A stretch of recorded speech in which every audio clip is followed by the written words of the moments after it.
Respected principal sir, teachers and all my dear friends.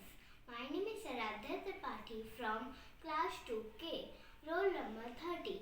Today I am going to tell a story, a boy and a bird. Let's start.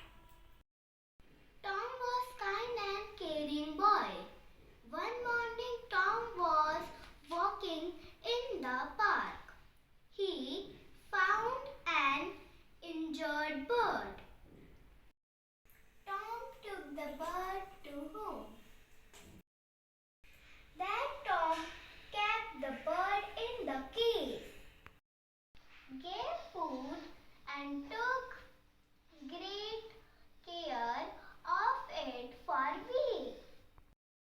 One morning Tom saw a group of birds flying happily in his garden from his window.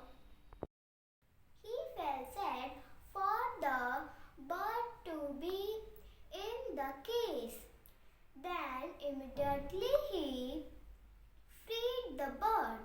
The bird and Tom were happy.